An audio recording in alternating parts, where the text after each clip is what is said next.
우리 하나님 말씀 보겠습니다. 구약성경 창세기 15장 12절부터 21절 말씀입니다. 창세기 15장 12절부터 21절 우리 한 절씩 교독하겠습니다. 창세기 15장 12절부터 21절 제가 12절 봉독합니다. 해질 때에 아브라함에게 깊은 잠이 임하고 큰 흑암과 두려움이 그에게 임하였더니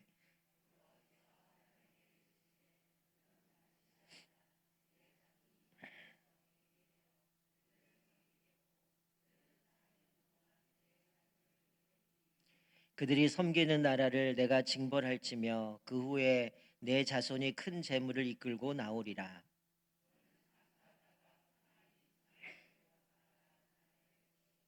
내 자손은 4대 만에 이 땅으로 돌아오리니 이는 아모리 족속의 죄악이 아직 가득 차지 아니함이니라 하시더니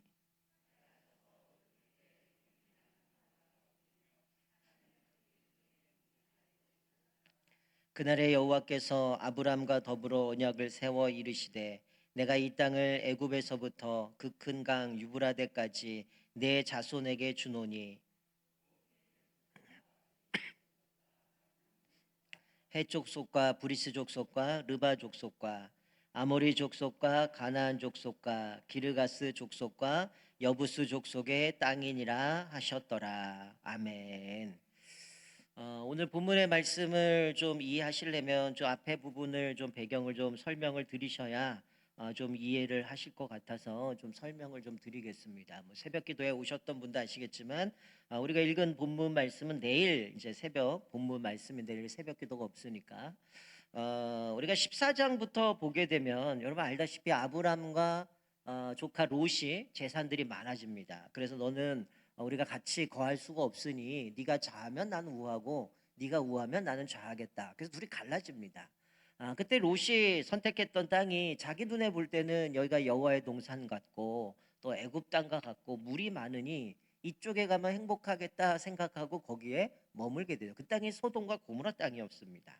자, 오늘 본문의 배경은 그 소돔과 고모라 땅이 이제 속해 있는 남부 지역과 이제 북부 지역 사이에 전쟁이 일어나는 장면이 이제 배경을 갖고 있어요. 그러니까 그 당시에는 이 북부에 네 명의 나라가 있었는데 그 중에 그돌라오멜이라는 왕이 가장 강력했던 것 같아요. 그러니까 북부에 이 네 개의 왕이 있는데 그돌라오멜에게 주변에 있는 모든 나라들이 12년 동안 조공을 바칩니다. 그러다가 이제 13년째 되는 해에 남쪽에 있었던 5명의 왕이 연합을 해서 배신을 합니다.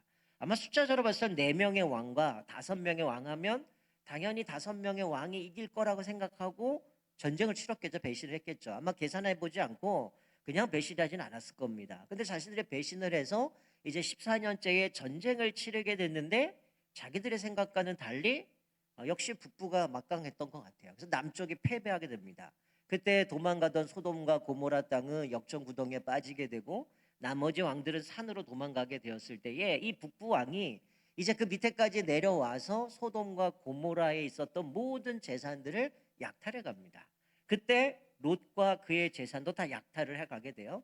그리고 이 소문이 아브람에게 전달이 된 겁니다. 어떤 사람이 아브람에게 가서 당신 조카 롯이 지금 저 북부 왕이 잡아서 지금 끌고 갔습니다. 그랬더니 이 아브람이 자기 집에 318명을 훈련시켰던 그 사람을 데리고 이제 단까지 쫓아가게 되죠. 여러분 생각해 보세요. 제가 새벽에도 말씀드렸지만 4명의 왕, 5명의 왕이 붙었는데도 4명의 왕이 이겼어요. 근데 318명을 데리고 4명의 성의 왕과 싸운다라는 거는 거의 이거는 목숨 내놓는 일입니다. 불가능한 일이에요. 근데 기적적으로 318명을 데리고 가서 단까지 쫓아가서 뭐예요? 롯과 그의 부녀들 그리고 그들의 사람들과 재산들을 다 도로 뺏어서 돌아오는 장면이 기록이 되어 있습니다. 그리고 났을 때 돌아오는데 두 사람을 만나게 돼요. 한 사람은 살레망 멜기세덱을 만나고 한 사람은 소돔 왕을 만납니다. 이 살레망 멜기세덱은 아브람을 보면서 그렇게 얘기해요. 하나님께서 당신에게 복을 주시길 원합니다. 그래서 축복을 합니다. 그래서 지극히 높으신 하나님이 내 손에 그들을 붙여주셨으니 여호와를 찬양하라. 이런 얘기에서 아브라함에게 지금 네가 전쟁을 치르고 온 것은 하나님의 은혜로 얻어진 거니까 318명 갖고는 한 나라 성도 치기 어려운 상황인데 그것을 이겼기 때문에 하나님께서 주신 승리를 하나님 앞에 영광 돌려라라고 하는 가운데에 그렇게 하나님 앞에 고백하고 나서 아브라함이 자기 그 전리품 중에 10분의 1을 멜기세덱에 바칩니다. 이 멜기세덱은 성경에 그렇게 전능하신 하나님의 제사장이다라고 얘기를 하는데, 제가 새벽에도 말씀드린 이 멜기세덱은 나중에 히브리서 말씀을 보든지 살펴봤을 때 이거는 바로 예수님을 상징하기도 하고요. 또 예수님이 어떤 그 레위 지파 사람의 제사장을 있는 게 아니라 멜기세덱의 반차를 따라 제사장이 되었다라고 히브리서 나온 것처럼 바로 이 멜기세덱은 예수님을 상징합니다. 자, 그리고 나서 이 소돔 왕이 아브라함이 그런 얘기를 하는 거야. 야, 지금 네가 전쟁 나가서 이런 전리품들을 가지고 왔는데 내 사람, 즉 내 밑에 있었던 사람들을 빼앗긴 사람들도 데리고 온 것 같아요. 그 사람들은 나한테 주고 그 전리품은 네가 가져라, 이렇게 얘기를 한 겁니다. 근데 아브라함이 이거를 딱 듣는 순간 쉽게 얘기하면 뭐지 이 인간? 이런 생각인 거죠. 왜냐하면 당연히 그 당시에 전쟁을 치르고 승리하면 전리품은 내 거거든요. 근데 지금 이 소돔 왕이 마치 자기 건물 잘 나가지고 내가 전쟁에 이겼고 그래서 자기가 나에게 뭔가 이 전리품을 주는 것처럼 이런 모습을 보여주길래 아브라함이 생각할 때는 내가 만약에 사람은 이 사람한테 보내고 전리품을 내가 취하면 이 왕이 얘기하는 것처럼 아브라함이 이 소돔 왕 때문에 치부하게 되었다, 부자가 되었다, 이런 이야기가 나올 수 있으니까 아브라함이 딱 정신을 차린 겁니다. 나 하나도 안 받겠다. 실오라기 하나라도 신발끈 하나라도 난 받지 않고 다 나는 안 가져오겠다. 대신 이 전쟁에 나왔던 청년들이 먹었던 음식이나 아니면 함께 했던 사람들의 분깃만 챙겨주라. 나는 이거 하나도 안 껴겠다. 그래서 아브라함이 그 권리를 포기해 버립니다. 그리고 나서 오늘 본문의 15장 앞부분에 보면 하나님께서 이제 아브라함에게 이제 위로해 주시는 모습을 보게 돼요. 제가 오늘 1교구 찬양하는데 이 찬양 가사가 오늘 본문하고 연결이 되어 있는데, 자 15장 1절에 뭐라고 기록하고 있냐면 두려워하지 말라, 나는 내 방패요 너의 지극히 큰 상급이니라. 여러분 생각해 보세요. 네 명의 왕, 북부 지역에, 그것도 그돌라오멜이라는 이 막강한 왕이 12년 동안 주변에 있는 나라들에게 조공을 받았던 사람이 지금 5명의 연합군도 대패해서 이겼고, 그런데 318명한테 졌어요. 그러면 여러분들이 북부 왕이라면 어떨까요? 얼마나 자존심 상하겠어요. 이건 내가 가만 놔두나 봐라. 이 내 명예고 뭐고 그냥 완전 짓밟아 놨는데 내가 이거 반드시 죽여버리겠다. 아마 자기의 군사들을 모집을 해가지고 쳐들어갔을 겁니다. 그러니 이 아브라함의 입장에서 어떨까요? 하나님의 은혜로 이기긴 했지만 318명을 데리고 단까지 올라가서 롯을 구출해오고 왔으니 야, 이거 분명히 보복하러 올 텐데 어떡하나, 쳐들어오면 어떻게 되나, 이거 난 도저히 이길 수 없는 상황이다, 그런 두려움 가운데 있었어요. 근데 하나님이 뭐라고 말씀합니까? 나는 너의 방패다라고 얘기를 하죠. 그리고 너의 지극히 큰 상급이다라고 말씀하는 겁니다. 하나님이 내 방패다, 너의 상급이다라는 얘기 뭡니까? 승리와 보호를 계속해서 하나님이 책임져 주시겠다는 거예요. 하나님이 방패니까 야, 너 걱정하지 마. 북부왕이 쳐들어온다 할지라도 내가 너 막아줄게. 내가 방패니까 내가 다 커버해 줄 테니까 걱정하지 마. 그리고 너 네 권리 다 포기했는데 뭐라고 말했어요? 너의 지극히 큰 상급이다. 누가요? 하나님이 지극히 큰 상급이라는 거죠. 이 얘기는 뭡니까? 네가 그 권리를 포기하고 하나님께 영광 돌리는 것에 초점을 맞췄기 때문에 내가 이 소도망 때문에 부자가 됐다는 얘기 듣고 싫어서 다 내려놨는데 내가 너의 지극히 큰 상급이니 하나님께서 네 모든 것 내가 공급해 줄게, 책임져 줄게, 이런 말씀을 하는 겁니다. 그러자 갑자기 아브람이 하나님 앞에 그런 얘기, 아들 이야기를 해요. 분명히 자신을 부를 때는 큰 민족을 만들겠다가 약속하셨고 가나안 땅을 주신다고 말씀했는데 아직까지는 자식이 없는 거예요. 그래 하나님이 약속은 했는데 자기 생각에는 그 당시의 배경에는 자식이 없다면 저주받은 인생으로 생각했습니다. 그래서 자기 밑에 있는 종을 입양을 해요. 그래서 내 후견자로 세워서 나를 그 후견인에게 맡겨버리는 겁니다. 너 이제 오늘부터 너는 내 자식이니까, 넌 내 아들이니까 네가 나 책임져. 그래서 이 후견이로 하여금 나를 책임지도록 맡기는 그런 풍습이 있었는데, 지금 아브라함이 생각한 난 도저히 아들이 없으니 우리 집안에 길러진 이 엘리에셀이 내 후견인이 될 겁니다. 하나님, 이 사람이 내 자식이 될 겁니다. 그런 얘기를 하는 거예요. 그때 4절에 내 몸에서 날 자가 내 상속자가 되리라. 하나님 분명하게 확신시켜 주는 거예요. 야, 걱정하지 말고 그게 아니라 분명히 네 몸에서 날 자가 너의 상속자가 될 거다. 하늘의 별을 봐라. 이 뭇별들을 봐라. 네 자손이 이와 같이 많을 것이다라고 얘기를 하면서 아브라함이 이제 그것을 듣고 믿게 됩니다. 그러자 하나님이 언약을 맺게 되는데, 자, 우리 읽진 않았지만 9절에 보면 3년 된 암소, 3년 된 암염소, 3년 된 순양, 산비둘기와 집비둘기 새끼를 가져다 언약을 맺어요. 여러분, 이 당시에 고대 근동에서의 언약의 풍습은 이런 겁니다.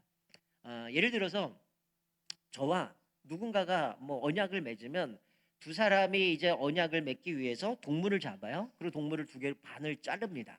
그리고 둘을 이렇게 줄로 세워요. 그러니까 마치 오늘 본문에 나온 것처럼 뭐 암소, 암염소, 순양, 산비둘기, 집비둘기인데 비둘기는 쪼개지 않았다 그러니까 암소와 암염소, 순양을 쪼개 갖고 두 줄로 쭉 나열하는 겁니다.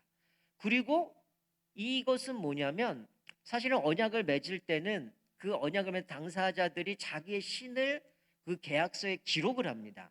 이 신이 증인이 되는 거죠. 그래서 이 동물을 반 쪼개는 의미는 뭐냐면 만약에 이 언약을 두 사람 중에 하나가 어긴다면 이 동물처럼 쪼개서 죽은 것처럼 나를 그렇게 행하십시오. 그런 의미가 있어요. 그래서 사실은 계약서를 3개 만듭니다. 양당에 한 사람 한 사람씩 계약서를 갖고 하나는 봉인을 해서 그들이 섬겼던 신전에다 봉인을 해요. 그러면 그 신이 이 언약을 지켜간다 이런 의미가 있는데 어쨌든 오늘 본문 말씀에 보면 그런 형식으로 동물을 쪼개서 이제 두 줄로 나열을 합니다. 즉 하나님이 아브람과 언약을 맺으시는 장면이 기록이 되어 있는 거죠. 자, 그런데 오늘 본문에 돌아오게 되면 아브라함이 깊이 잠이 들어요. 그리고 아주 분위기가 좀 무서운 분위기로 바뀌게 되는데 하나님께서 아브라함에게 이제 미래에 대해서 말씀해 주시는 거죠. 아까 전에 이제 앞부분에서는 그런 얘기를 하면 난 자식이 없는데 하나님 엘리에셀이나 내 자식이 될 겁니다. 내 후견이 될 겁니다. 그랬더니 네 몸에서 난 자가 될 것이다라고 할 때 내가 뭘로 알 수 있습니까? 그러면서 이 동물을 쪼갰거든요. 그런데 하나님은 여기 오늘 읽은 본문 말씀에 보면 아브라함 너 확실히 알라. 내가 어떻게 할 수 있습니까? 라고 했더니 하나님께서 확실히 알라라고 하면서 말씀한 게 뭡니까? 네 자손이 이방에서 객이되어 400년 동안 그들을 섬길 거고 400년 동안 너희 자손들을 괴롭힐 것인데 그 뭐래요? 시기가 있는 거죠. 400년 동안 노예 생활하다가 그들을 섬겨야 되고 괴롭힘을 당해요. 근데 그 기간이 끝나면 어떻다는 거예요? 하나님이 그들을 보복하신다는 겁니다. 14절에 그들이 섬기는 나라를 내가 징벌할 것이며 그 후에 내 자손이 큰 재물을 이끌고 나오리라. 여러분 자기들의 자손 아브라함의 후손들이 400년 동안 어떻게 보면 마치 북부와 남부 전쟁 속에서 12년 동안 조공을 바쳤던 것처럼 이 400년 동안 종살이 해야 되는데 그 끝나면 하나님이 그렇게 괴롭던 그 나라를 치신다는 거죠. 그리고 그 기간을 이겨낸 그 자손들에게는 큰 재물을 이끌고 나올 것을 말씀합니다. 이 출애굽 이야기잖아요. 그런데 이 이야기를 하면서 왜 하나님이 이렇게 하시는가? 여러분 16절에 보면 이런 얘기를 하죠. 아모리 족속의 죄가 가득 차지 않았기 때문이다라고 얘기합니다. 여러분 지금도 많은 신학자들이 그런 이야기합니다. 하나님 너무 잔인한 분이다. 자기 민족을 뭔가 그들에게 복을 주시기 위해서 가나안 땅에 들어서 그 수많은 사람들을 죽여야 되냐? 헤렘이라고 하는 진멸한 사람들을 죽이라고 얘기를 하는데 하나님 너무 잔인한 거 아닌가? 이건 너무 인륜적으로 생각할 때는 이게 말이 안 되는 얘기인데 어떻게 이렇게까지 하시지? 라고 얘기하지만 오늘 본문 말씀에 보면 뭐라고 얘기해요? 가나안 땅을 아브라함에 주었어요. 그런데 그 자손들이 그 땅을 얻기 위해서는 400년이라는 고난과 시련의 기간을 겪고 나서야 가나안 땅을 얻게 되는 겁니다. 근데 왜 그렇게 하느냐? 아모리 족속의 죄가 가득 차지 않았다. 아직 그들의 죄가 임계점까지 도달하지 않은 거죠. 그러니까 그들을 그냥 죽인 게 아니고 하나님은 그냥 내 백성에게 복 주기 위해서 이 민족들 다 죽여버린 게 아니라 뭐 때문이라는 거예요. 결국 여호수아를 통해서 가나안 땅에 들어간 거는 그들의 죄악이 거의 임계점까지 올라가서 더 이상 하나님이 이들을 내버려 둘 수 없기 때문에 그들을 심판하신 것이지 하나님이 무자비한 분이라 자기 백성들을 위해서 나머지는 다 죽여버리고 잔인한 하나님이 아니심을 분명히 보여주신 거죠. 그러니까 이 가나안 땅은 하나님이 이스라엘 백성들에게 주시는 선물이자 또 하나는 뭡니까? 그 땅에 죄악으로 가득 찬 죄인들을 심판하시는 그 의도가 이 안에 깔려 있다라는 것이죠. 그런데 하나님께서 결국 이렇게 심판으로 그들을 제하실 것이다라고 말씀하셨는데, 자, 아브라함에게는 뭐라고 얘기합니까? 너는 장수하다가 조상에게 돌아갈 것이다, 이렇게 얘기를 해요. 여러분 생각해 보세요. 아브라함이 장수하다가 자기는 조상에게 돌아갑니다. 그러면 지금 이야기하는 건 아브라함과 뭔 상관이에요? 결국 이 얘기는 아브라함은 이거 안 보고 간다는 겁니다.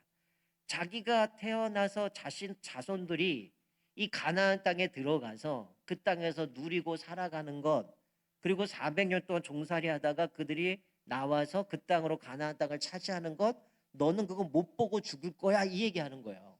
그러니까 지금 아브라함의 입장에서는 지금 하나님이 좀 생뚱맞은 이야기를 하는 거죠. 하나님, 나는 자식이 없어요. 그러니 엘리에셀이나 내 후견위로 세워서 난 그렇게 살아야 될 것 같아요. 아니야, 네 몸에서 날짜야 라고 얘기하는데, 어떻게 그 확인할 수 있습니까? 즉 아브라함이 믿음이 없어서가 아니라, 성경 분명히 아브라함이 믿으니라고 되어 있는데, 하나님 나 믿는데요, 내가 흔들리지 않도록 나에게 좀 증거 좀 보여주세요. 그때에 하나님이 동물을 쪼갰거든요.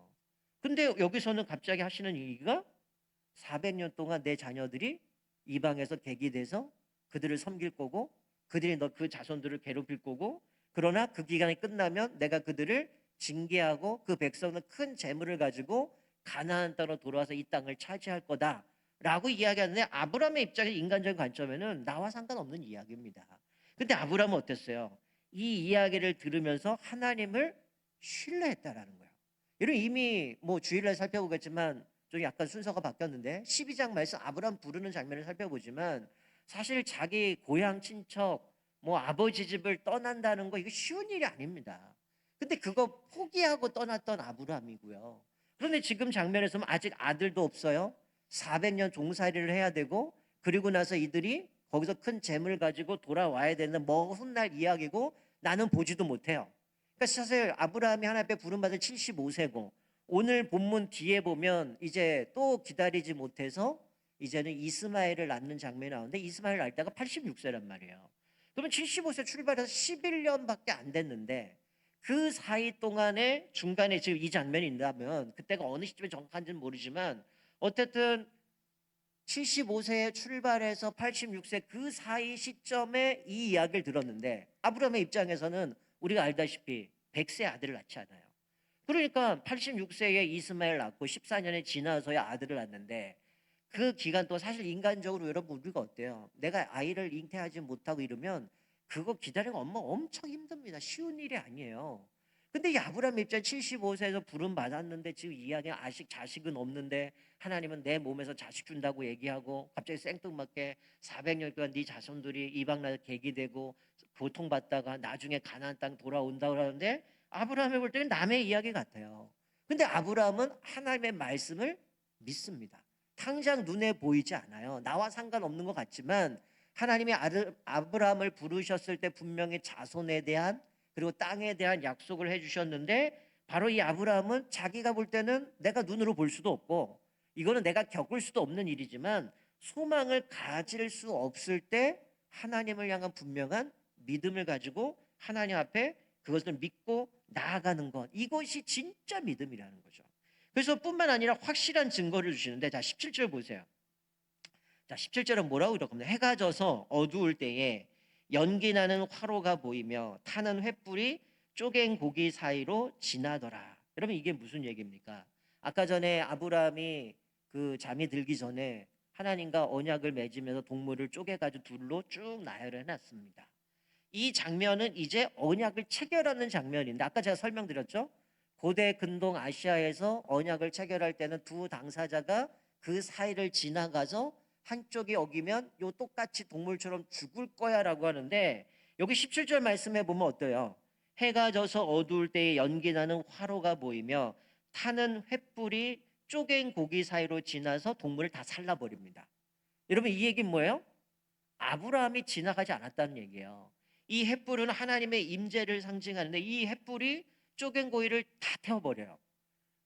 횃불만 그 사이를 지나갔다는 얘기는 뭡니까? 하나님이 일방적으로 언약을 맺으신 거예요. 이 얘기는 뭐냐? 아브라함이 어떤 행위를 하든 그거와 상관없이 지금 내가 너에게 이야기한 이거는 내가 반드시 책임지고 이거는 이룰 거야. 그 얘기는 뭐냐면 하나님께서 목숨 걸고 내가 이건 이룰 거야. 내 명예, 내 영광, 이 모든 걸 다 걸고 내가 이 약속은 반드시 이룰 거야.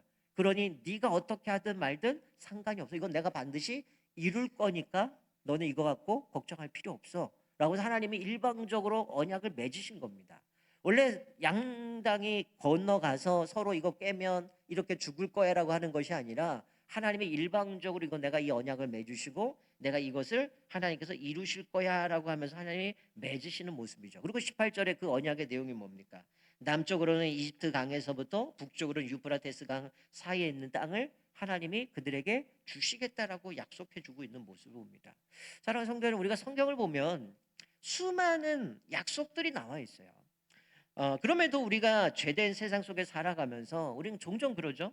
하나님 도대체 왜 이러십니까? 왜 이런 일이 벌어집니까? 하나님 내가 뭘 잘못했습니까? 내가 생각할 때는 이러지도 않는데 어떻게 이러실 수 있어요? 하나님 이거 왜 응답 안 해주십니까? 하나님 왜 이거는 이렇게 가야 됩니까? 도저히 이해가 안 됩니다. 납득이 안 됩니다. 우리는 끊임없이 하나님 앞에 불평하고 원망해요.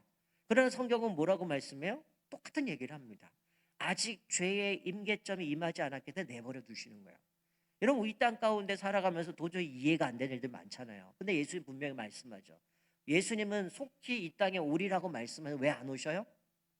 그 중에라도 한 명이라도 더 회개하고 돌이키기 원해서 한 명이라도 더 구원하기 위해서 더 오신다고 말씀하거든요. 그러니까 어쩌면 우리가 지금 볼 때는 이해가 안 되고 왜 이 인간들 내버려 두나, 하나님 과연 살아계시던 이 사람은 어떻게 이럴 수 있습니까? 라고 할 수 있지만 아직은 그들의 죄가 임계점까지 다다르지 않은 거예요.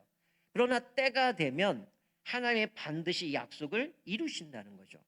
우리와도 마찬가지죠. 하나님은 우리와 언약을 맺으셨어요. 우리 처음 언약은 뭡니까? 아담과 하와 행위 언약입니다. 네가 이거 따먹지 않으면, 하나님의 말씀에 순종하면, 뭔가 조건이 이거 행하면 너 이렇게 될 거야라고 했는데 어겼어요. 행위 언약은 인간의 죄성 때문에 이룰 수가 없는 거예요. 그러니 선악과를 따먹고 죄가 들어오고 인간이 타락했죠. 노아 홍수를 통해서 사람들 다 심판하셨죠. 그리고 지난주 살펴본 것처럼 바벨 사건을 통해서 인간들이 자기의 이름을 드높이고 흩어짐을 면하자 결국 하나님이 그들을 혼잡게 해서 다 흩어버리셨죠. 그런데 하나님이 더 이상 인간이 안 되니까, 행위 언약으로 안 되니까 뭐 하셨어요? 은혜 언약을 맺으셨어요. 그 은혜 언약이 뭡니까? 하나님이 인간과 상관없이 예수 그리스도를 이 땅에 보내주셔서 마치 오늘 횃불의 언약처럼 하나님이 일방적으로 언약을 맺으신 거죠. 우리가 어떤 행위를 했든, 내가 어떤 공로를 쌓든, 내가 어떻게 했든 그거와 상관없이 아무 조건 없이 하나님이 일방적으로 마치 횃불이 지나간 것처럼 예수님 이 땅에 보내주시고 새 언약을 맺으시고 우리를 하나님의 자녀로 삼아주셨음을 보여주는 거죠. 그러니까 그리스도의 사랑 안에서 그렇기 때문에 그 어떤 것도 끊을 수 없다는 거예요. 왜? 이건 하나님이 반드시 이루신다고 약속했기 때문에. 이게 지금 당장에는 눈에 보이지 않아요. 도대체 예수님의 재림이 언제인지도 모르겠고 지금 우리가 살아가는 시대 이해가 안 되고 힘들고 어려운데 도대체 예수님 온다는데 왜 이런가라고 하지만 반드시 때가 있다는 거예요. 그러나 하나님은 이런 과정 속에서도 하나님 우리를 포기하지 않으시고 앞에서 말씀드렸던 건 나는 너의 방패다, 나는 너의 상급이다라고 말씀해서 아브라함을 위로하셨던 것처럼 우리에게도 동일하게 그 약속을 말씀해 준다는 거죠. 내가 이 사랑을 믿고 주님 앞에 살아간다면 어떤 어려움과 시련이 와도 마치 400년 종살이 하지만 끝이 있어요. 결국 하나님은 그들을 인도하셔서 가나안 땅으로 데려가실 것, 내가 이건 확실하게 보장한다. 내가 확실히 이건 이룰 거다. 내 이름 걸고 내 명예 걸고 이건 내가 반드시 이룰 거니까 너 아브라함은 이 하나님의 약속하신 것 가운데 네 자손에게 약속하는 내가 땅을 줄 것이고 큰 민족을 만들 것이고 결국 이 가나안 땅에 네 자손들이 와서 그렇게 살아갈 것을 말씀합니다. 여러분 로마서도 보면 뭐라고 말씀해요? 우리의 죗값은 사망이다라고 얘기하잖아요. 그런데 뭐라고 얘기합니까? 하나님의 은사는 우리 주 예수 안에 있는 영생이니라. 왜 죄에 싸서 우리는 사망이에요. 이미 우리는 끝난 인생이죠. 허물과 죄로 죽었던 우리들 이미 끝난 인생, 더 이상 아무 희망이 없는 존재죠. 그런데 하나님이 일방적으로 언약을 맺으셨어요. 하나님의 은사는 그리스도 예수 안에 영생이니라. 하나님의 언약을 맺으셨고 우리에게 영생을 약속해 주셨기 때문에 우리가 그분을 신뢰하며 살아가면 하나님께서 우리에게 때가 되면 이 약속은 이루어 주실 것이라고 말씀해 주고 있는 거죠. 이게 확실한 은혜가 어디 있습니까? 이것보다 내 어촌 조건도 아니고 하나님이 일방적으로 약속하셨고 그것을 이루시려고 하나님이 아까 목사님 처음에 찬양인도 시작할 때 하나님이 일하십니다 한 것처럼 지금도 우리 눈에 볼 때는 도대체 이 나라 이 민족 왜 이런가, 이 세상 왜 이런가 하지만 하나님 지금도 역시 일하고 계시다는 거야. 우리가 그걸 보지 못할 뿐이지 하나님의 놀라운 섭리 가운데 이 모든 걸 이루신다. 때가 되면 아브라함 보지 못하지만 어쩌면 우리가 보지 못하지만 때가 되면 하나님 반드시 이루신다는 거야. 그럴 때 우리는 뭐가 필요합니까? 인내가 필요한 거야. 그 약속 붙잡고 흔들림 없이 주님 바라보면서 믿음으로 살아가는 것을 말씀합니다. 사랑하는 성도 여러분, 여러분 요즘 어떤 고민, 어떤 걱정, 어떤 문제 때문에 괴로워하고 힘들어하고 낙심하고 살아갑니까? 하나님 분명히 우리에게 약속해 주셨어요. 그 약속은 마치 오늘 횃불 언약처럼 이미 예수 그리스도가 우리 인생을 하나님이 책임져 주십니다. 그 약속을 이루신다고 말씀하셨어요.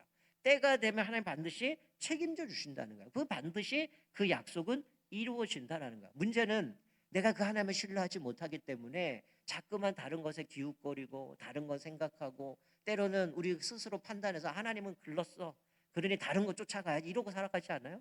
여러분 오늘 본문 말씀에 나오는 아브라함의 자손에게 주겠다라고 한 땅, 여러분 그 범위를 사실 보면 이스라엘에게 임하지가 않았습니다.